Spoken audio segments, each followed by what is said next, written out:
Have you ever wondered why lightning seems to always go for the sharpest point? Or, why maybe carrying a pointy metal umbrella in a storm isn't the best idea? Right. It feels intuitive, but there's some really elegant physics behind it. It's called the point effect. The point effect, okay. Yeah, it basically describes how the electric field ramps up, gets much stronger, near objects with sharp points, technically, a small radius of curvature. Ramps up. Okay. And that makes a discharge more likely. Exactly. That's why lightning rods work. They use that effect. But it also makes that umbrella, well, potentially risky. Okay, let's unpack this then. Yeah, so our mission today is to figure out why sharp objects seem to, attract electricity. What's the physics behind it? And how does it actually impact our lives? Because it does. Sometimes for safety, sometimes it's dangerous. We want you to see why some things are quietly battling electrical potential and others are cleverly designed to use it. Absolutely. What's really remarkable, I think, is how just a simple shape like a point can have such huge consequences for electricity around us. We're going to dig into the physics that sort of draws the line between being safe and being at risk. And we'll even look at a pretty historic invention that, still protects countless buildings. It really shows how tiny details in physics can matter a lot. But what is the point effect, fundamentally? Can you give us the basic idea? Sure. So at its heart, the point effect is basically about an electric field getting much stronger, much more intense around objects that have a very small radius of curvature. Think sharp points, basically, sharp ends. Sharp ends, okay. Imagine the electric field lines, which might normally be spread out, suddenly converging, getting really, really concentrated right at that tiny tip. And it's not just a little bit stronger. It can be like way, way more intense compared to a smooth surface. Wow, okay. So the field gets super concentrated right there at the point. What happens because of that? What's the direct consequence? Well, the direct consequence is it makes it much, much easier to trigger an electrical discharge. Basically, that concentrated field helps push things over a critical limit, something we call the disruptive field. Disruptive field, right? Yeah, that's the specific field strength you need for electricity to actually jump through the air, create a spark, or even lightning. A sharp point is kind of like a magnifying glass for that electric field. It lets you hit that threshold much more easily than you would with, say, a rounded object. And you can really see this playing out. Sometimes, like you said, dangerously. I mean, if you've ever been told, don't hold a metal umbrella up in a thunderstorm. Well, that's exactly this effect in action, right? You're basically making yourself a lightning magnet. I remember hearing this story once, maybe urban legend, about a golfer thinking his club would somehow protect him. Yeah, clearly hadn't listened to this deep dive. Exactly, that's the danger side. But then the flip side is things like a lightning rod on a building that's using the same principle, but for, protection, life-saving even. Precisely. Same physics, different application. Okay, so to really get this, maybe we need to dig into the physics a bit more. So how do we start? Let's set up a scenario. Okay, picture this. You have two conductive spheres. Let's Yeah. say sphere 1 has radius r1 and sphere 2 has radius r2. Different sizes, maybe. One bigger, one smaller. Yeah, let's assume they're different sizes. Initially, they're separate. Then we connect them with a conducting wire. Okay, connect them up. Now what? Well, now the whole thing, both spheres and the wire, acts as a single conductor. Ah, right. And for a conductor at equilibrium, the electric potential has to be the same everywhere on its surface. Exactly the same potential. So the potential on sphere 1, V1, must equal the potential on sphere 2, V2. And we know the potential for a sphere, right? It's related to charge and radius. Yep. V equals K times Q over R, where K is Coulomb's constant. So V1 is KQ1 over R1, and V2 is KQ2 over R2. So if V1 equals V2, then KQ1 over R1 equals KQ2 over R2. Correct. And the K's cancel out, obviously. Now, let's just rearrange that slightly. If you cross-multiply or just isolate the ratio of charges, you get Q2 over Q1 equals R2 over R1. So the charge on each sphere is directly proportional to its radius. That's the first key result. Q is proportional to R. The bigger sphere holds more total charge when they're connected like this. Okay, bigger sphere, more charge. But that still doesn't quite explain the point effect, the sharpness danger. That sounds like it's about how crowded the charges are, not just the total number. Exactly. We need to talk about density. Surface charge density. We usually call it sigma. Sigma, and that's just charge per unit area? That's it, Q per area. For a sphere, the surface area is 4 pi r squared. Okay. So we can write the charge on each sphere using its density. Q1 is sigma 1 times 4 pi r 1 squared, and Q2 is sigma 2 times 4 pi r 2 squared. Right, charge equals density times area. Makes sense. Now remember our earlier equation. Q2 over Q1 equals R2 over R1. Yeah. Let's substitute those expressions for Q1 and Q2 into that equation. Look closely at that relationship. Sigma 2 over sigma 1 equals R1 over R2.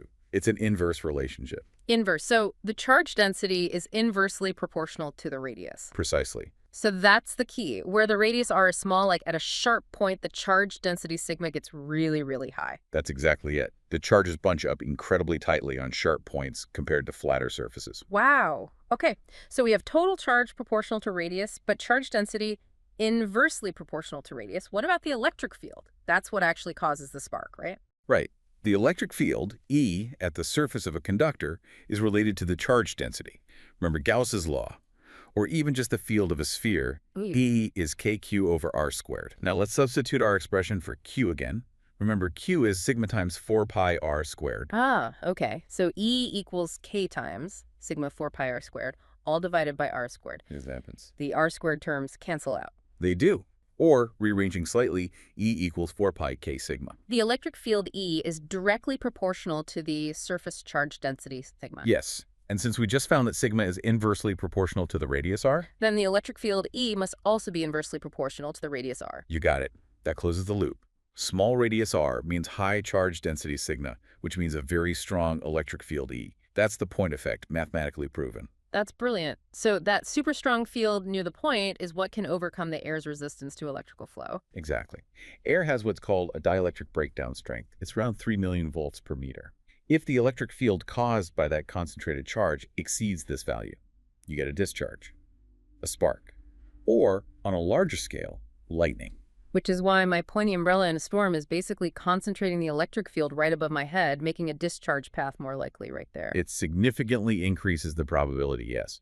That wastes energy, it can make noise, and it can even degrade the equipment over time. So they use the principle in reverse, designing against points for safety and efficiency. That's a great counterexample.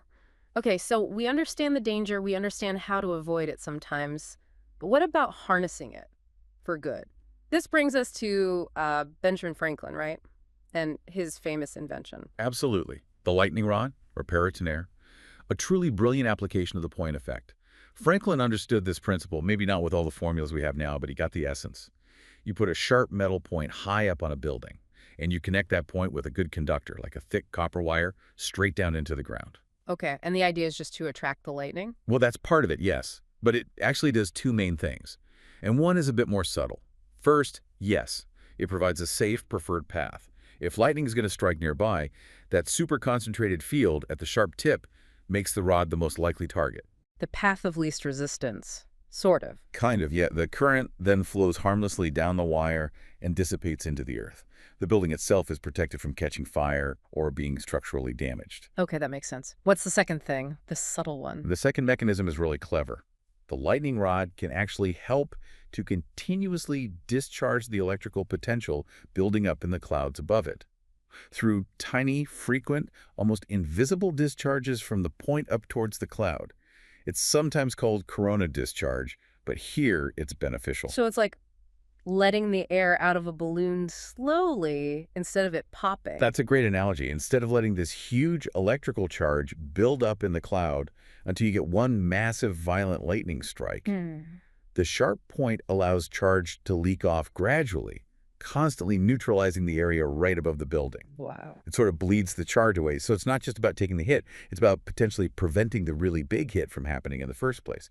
So it's an active player. It's not just sitting there waiting. It's subtly interacting with the atmosphere. Exactly. It's actively helping to manage the electrical environment around the building. That gives it a whole new dimension. It does.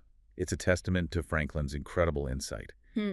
He figured out how to manipulate these invisible electric forces for practical safety.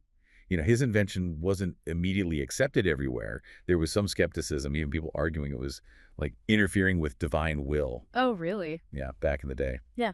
But the results spoke for themselves.